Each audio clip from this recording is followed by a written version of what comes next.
Hi.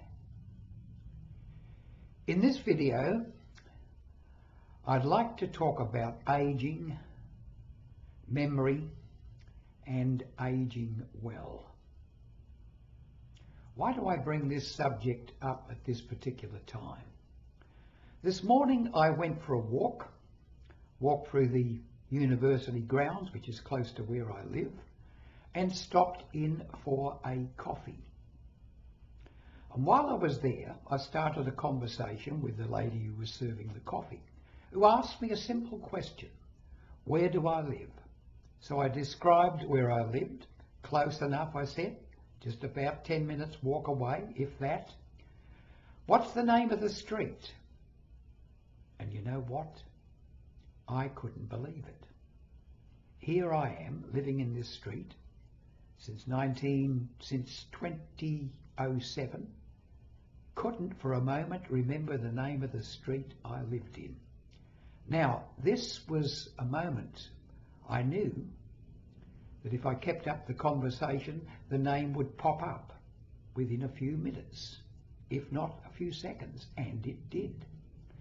But it got me to thinking, here we are, when we're older, the memory of things, like names in particular, often elude us temporarily. They're there, but they take a while to come up. And if we try to remember, if we try desperately to remember what they are, we seem to push them further down. And this creates in us a sense of panic. I'm losing it.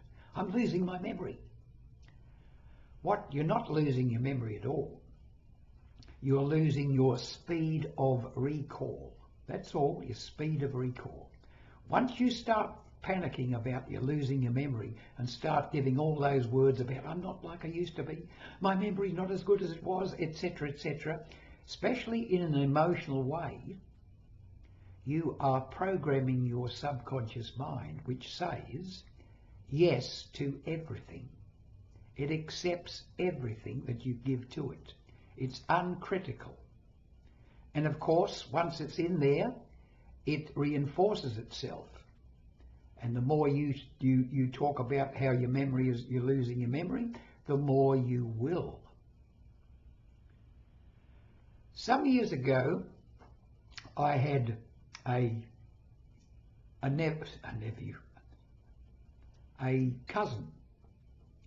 cousin called Prof.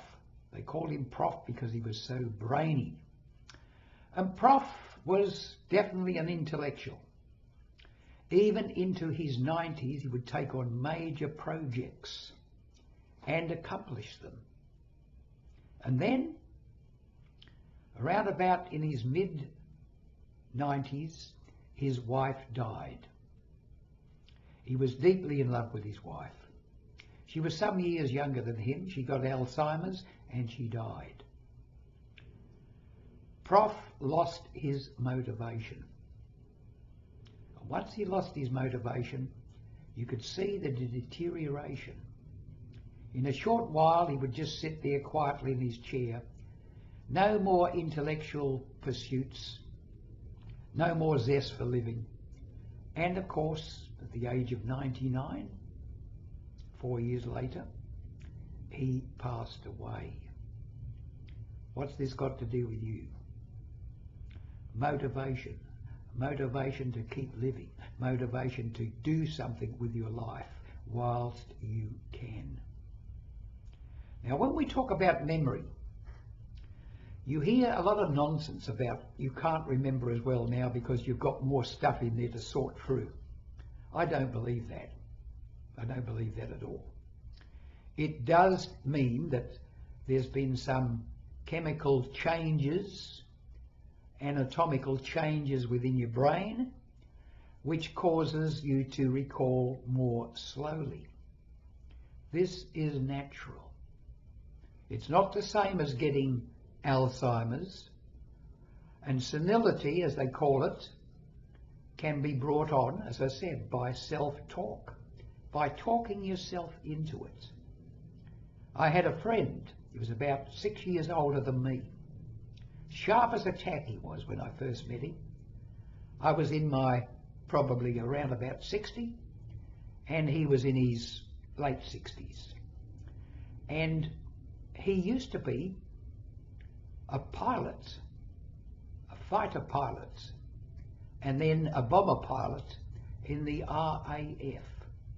He was a sharp man. And then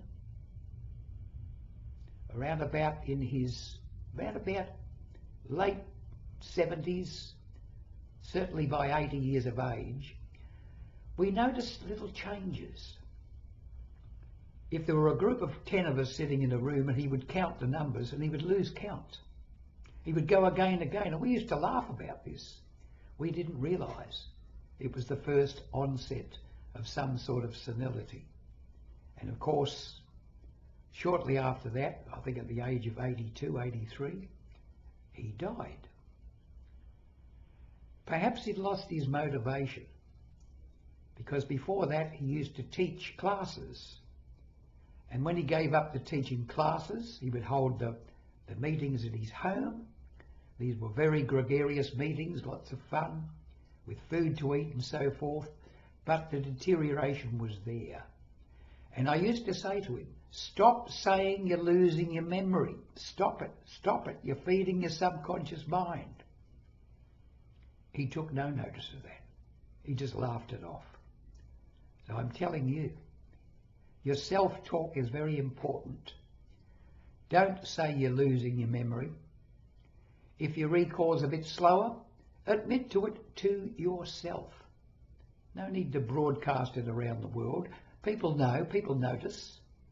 And I've certainly noticed it in myself. But then again, I turn 90 next year. Fairly early next year. And I realise that my recall is getting slower. Another thing I'd like to remind you about, you could call it the, how would I put it? Imagine a graph. Imagine a graph. And on the horizontal axis you have the amount that you can recall, and on the on the horizontal you have time, and on the vertical you have how much you can recall. If you want to keep recalling something, remember to pay a lot of attention to it when you're first learning it. Learn it well the first day. By the next day you'll have probably lost half of it, so come back to it and relearn it again. And maybe on the third day again. Then you can skip a couple of days. And maybe on, say, the 6th day, rehearse it again. If that comes up okay, drop it back to the 10th day. And then to the 18th day. And then to the 28th day, and so forth. And eventually you'll find that you can learn something and remember it for years and years and years, just by rehearsing it or doing it over again every couple of months or so. So that's a way to remember something important. Just a clue. Remember, I can remember doing a course on memory many years ago. And the first exercise was this. Remember this picture. See a goldfish with a key in its mouth. Way back in the 1950s I read that, and I can still remember the picture of the golden carp with a key in its mouth. We don't lose our memories. It's our recall which is the problem. If we're hypnotized, if we're deeply hypnotized and taken back to years, regressed, we can remember everything in fine detail. Nothing is lost. Don't panic about losing your memory. It might get slower. That's natural as we grow older. But other than that, don't talk yourself into it.